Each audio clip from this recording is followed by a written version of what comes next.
الحمد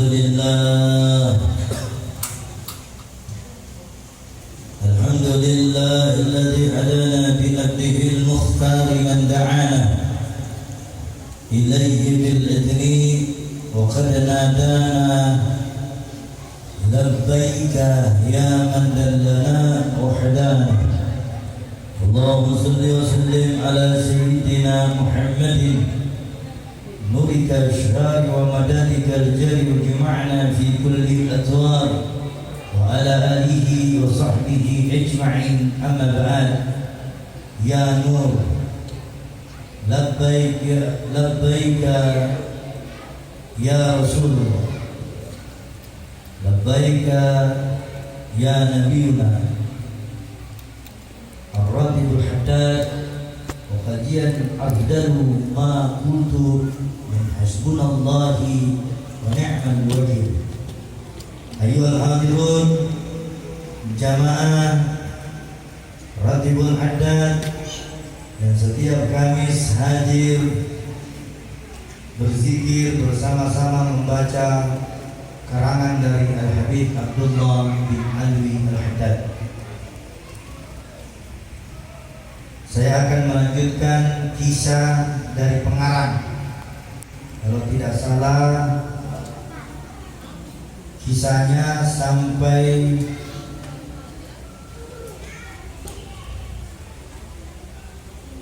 di umur ke-26 tahun. Apa yang terjadi disebutkan di dalam kitab Syarah Ratibul Haddad bahwasanya Al-Habib Abdullah bin Alwi Al-Haddad minta ilbas. Ada yang tahu nggak ilbas apa? Ilbas itu dalam bahasa Arab pakaian kewalian. Jadi kalau dikatakan ilbas, ini Habib Abdullah bin Alwi Al-Haddad waktu di umur 26 tahun dia minta ilbas sama gurunya. Dia minta ilbas. Ilbas itu saya ulang, pakaian kewalian, di mana dia meminta ilbas kepada Al-Arif Billah Al-Habib Muhammad bin Alwi, datuk ke datuknya. Jadi dia meminta ilbas kepada Habib Ahmad bin Al-Habib Ahmad bin Muhammad bin Alwi Al-Haddad, meminta ilbas. Namun ketika pengarang ratib meminta ilbas kepada gurunya, apa Nabi bilang gurunya? Wahai Abdullah, tidak akan kuberikan pakaian kewalian kepadamu sebelum engkau berjumpa kepada Nabi Muhammad, sebelum engkau memandang wajah Nabi. Dan kalau Nabi ridho engkau dipakaikan pakaian kewalian, maka aku sebagai gurumu akan memberikan pakaian ilbas kepadamu kalau ada izinnya Nabi. Kalau ada izinnya Nabi. Tidak lama setelah Habib Abdullah meminta pakaian ilbas, Habib Abdullah sampai pulang ke kota Tarim. Habib Abdullah pergi ke kota Tarim, maka di kota Tarimlah Habib Abdullah didatangi oleh baginda kita Nabi Muhammad sallallahu alaihi wasallam di dalam mimpinya. Wahai Abdullah, sampaikan sama gurumu segera engkau minta pakaian ilbas. Jadi orang ketika mau jadi wali tanpa izin gurunya, biar tinggi ilmunya, kalau tidak ada izin dari gurunya, maka tidak ada pakaian ilbas di dalamnya, kata Nabi.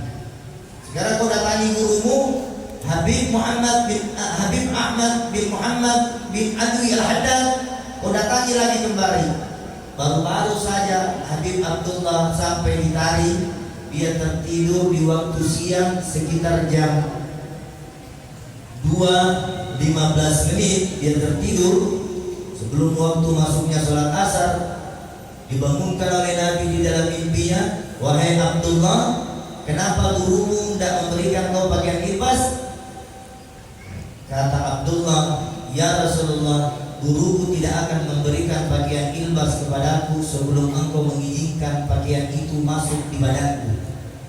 Akan kupakai pakaian ilbas itu, pakaian kewalian. Jadi di umur 26 tahun, Habib Abdullah bin Al-Haddad sudah mendapat gelar kewalian melalui dari gurunya Al-Habib Muhammad bin Ahmad Al-Haddad, tapi tidak melalui wasilah dari guru, tetapi dari wasilah Nabi Muhammad. Nabi Muhammad menyuruh Habib Abdullah untuk bertemu kepada gurunya Al-Habib Muhammad bin Ahmad Al-Haddad untuk memakai pakaian kewalian. Pakaian kewalian dinamakan di sana ilbas namanya. Jadi singkat cerita, jam 2.15 menit Habib Abdullah bin Al-Haddad bersegera dia bangun mendengar perintah Nabi Muhammad untuk segera kembali ke kota kelahirannya. Setelah sampai di hadapan gurunya, maka ia menerima kiriman ilbas. Baru Habib Abdullah bangun tertidur sekitar 2 jam 15 menit tertidur. Nabi kepada Habib Abdullah di dalam mimpinya, wahai Abdullah, segera engkau menemui gurumu. Tetapi apa yang terjadi? Connect antara Nabi, guru dengan murid.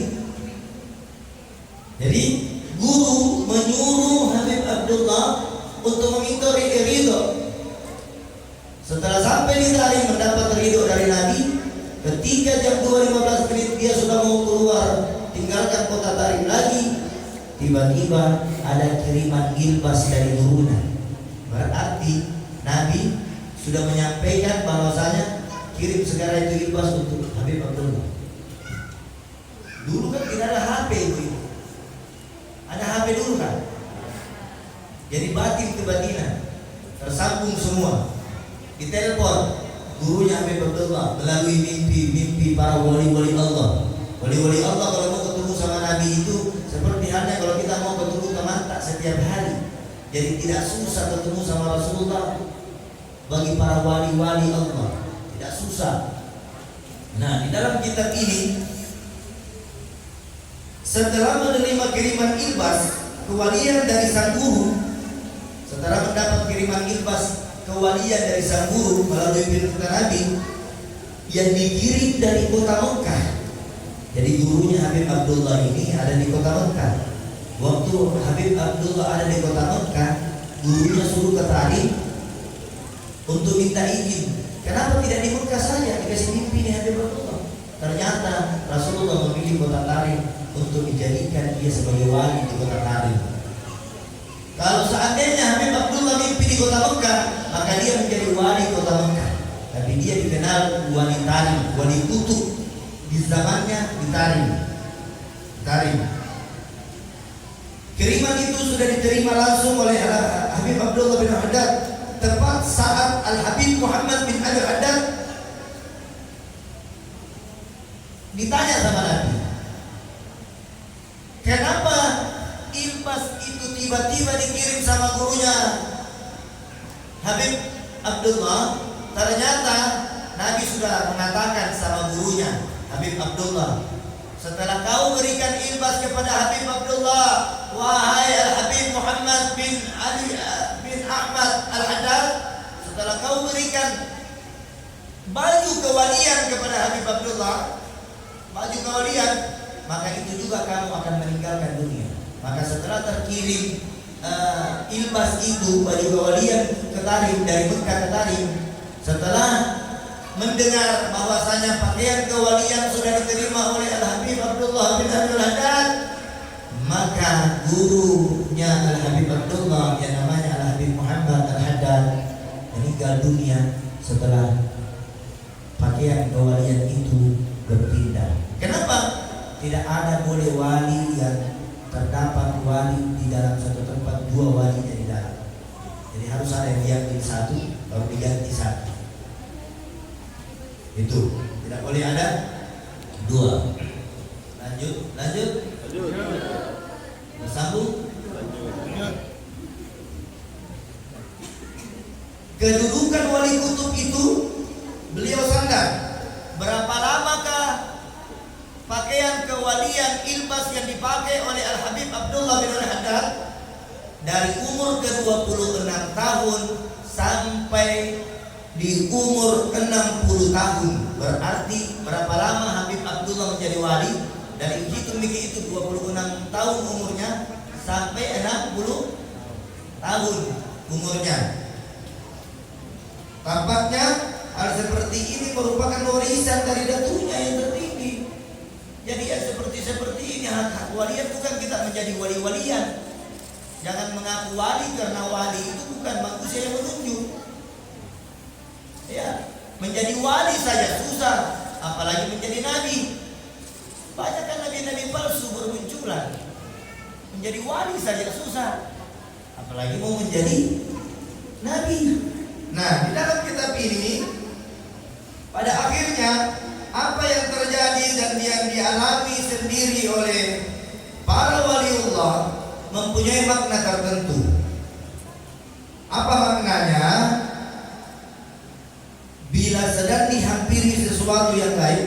Jadi itu kalau orang sudah wali, kedudukan wali, dia dihampiri sesuatu yang gaib, itu bau wali saja, maka terbakarlah 1000. Seandainya di sini penghuni gaib yang terbanyak, wali lewat, maka hanguslah semua para gaib-gaib, terbakar semua. Di sini kenapa? Karena ada pakaian kewalian yang dia pakai. Makanya ada kisahnya Syekh Abdul Qadir Jailani ketika dia diuji. Jadi kita kan tidak membahas kisah Syekh Abdul Qadir Jailani, kita membahas murid atau warisan yang diambil oleh Syekh Abdul Qadir Jailani. Selanjutnya Al-Habib Abdullah Al-Haddad radhiyallahu pernah berkata kepada para sahabatnya, menganjurkan agar mereka datang kepadanya, lalu beliau berkata, kalian mengira kami memperoleh itu cuma-cuma. Jadi siapa saja yang mau menjadi baik, tidak ada cuma-cuma itu.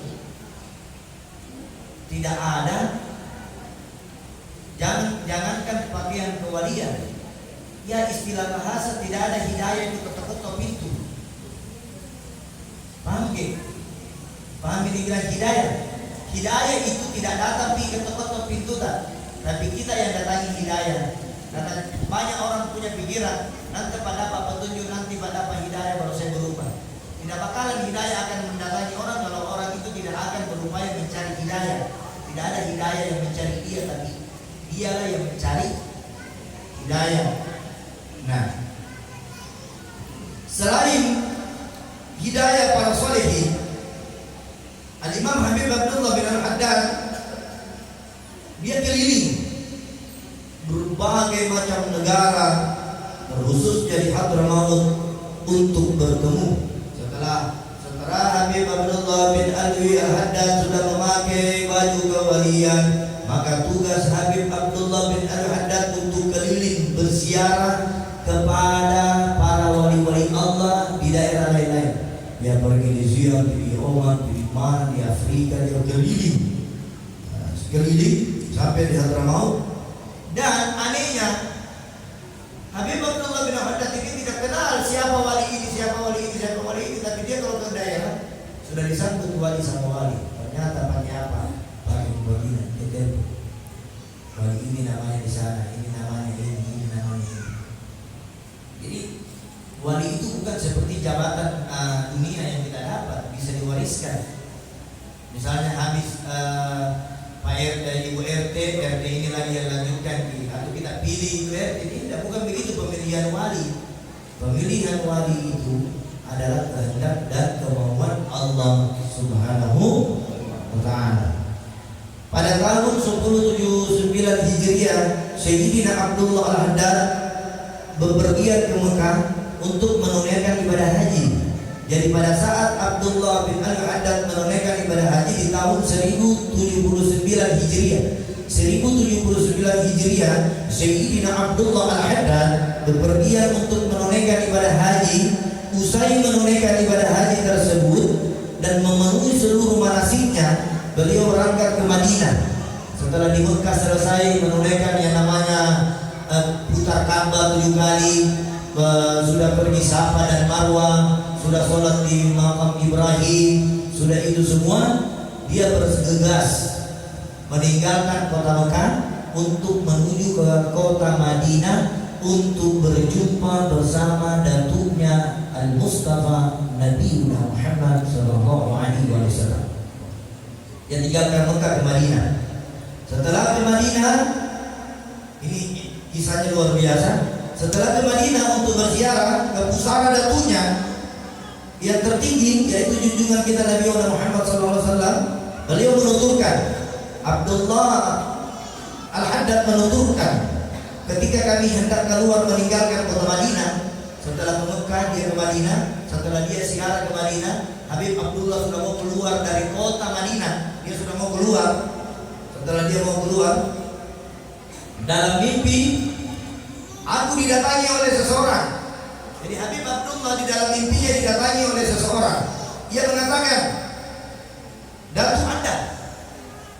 Maksudnya ini orang mengatakan di dalam mimpinya, Habib Abdullah bin Al-Haddad mengatakan, Datuk Anda, Sayyidina Muhammad Rasulullah sallallahu alaihi wasallam, mengucapkan salam bagi Anda. Dan dia berkata, jadi saya simpulkan lagi, saya ulang, Habib Abdullah ketika dia meninggalkan kota Madinah, dia mimpi didatangi oleh seorang pemuda yang bercahaya, dan orang itu mengatakan kepada Habib Abdullah, ada pesan buat kamu. Habib Abdullah mengatakan di dalam, siapa yang memberi pesan kepadaku? Datukmu Nabi Muhammad SAW. Datukmu datang memberi pesan. Apa pesannya? Apa dia katakan? Dia mengucapkan salam bagi Anda dan berkata, engkau jangan keluar dahulu dari Madinah. Jadi Habib Abdullah sudah keluar dari kota Madinah, kembali lagi karena dia mimpi. Nabi dan Nabi jangan dulu keluar di kota Madinah, masuk lagi kembali di kota Madinah. Disuruh lagi Habib Abdullah untuk kembali di dalam kota Madinah.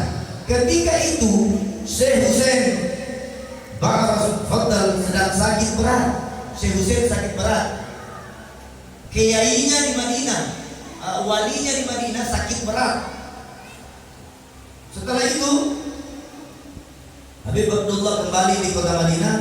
Ternyata apa maksud tujuan Nabi Muhammad memanggil Habib Abdullah bin Al-Haddad untuk masuk lagi di kota Madinah? Ternyata ada, ketika itu ada Syekh Husain Bafadal. Syekh Husain Bafadal ini garis keturunannya ke Nabi 5. Bafadal ini sakit berat, tidak ada satu pun yang dapat menyembuhkan Syekh ini.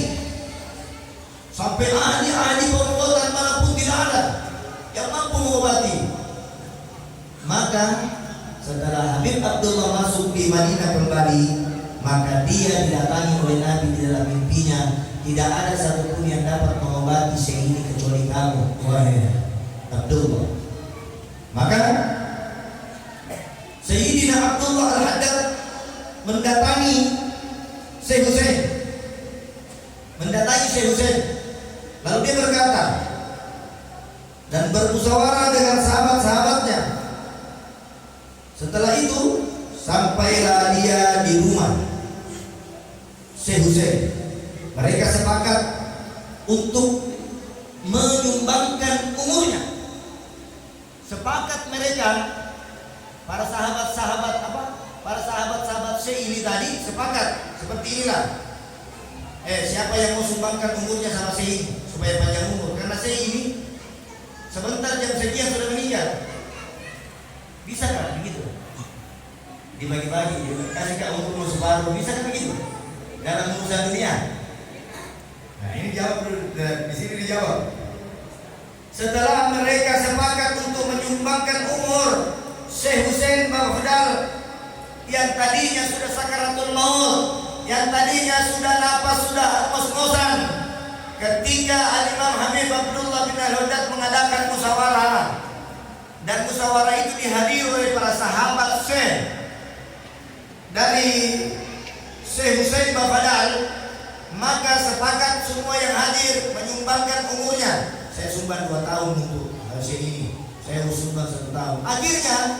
Akhirnya singkat cerita, permohonan Habib Abdullah bin Al-Haddad kepada Nabi melalui Allah dikabulkan.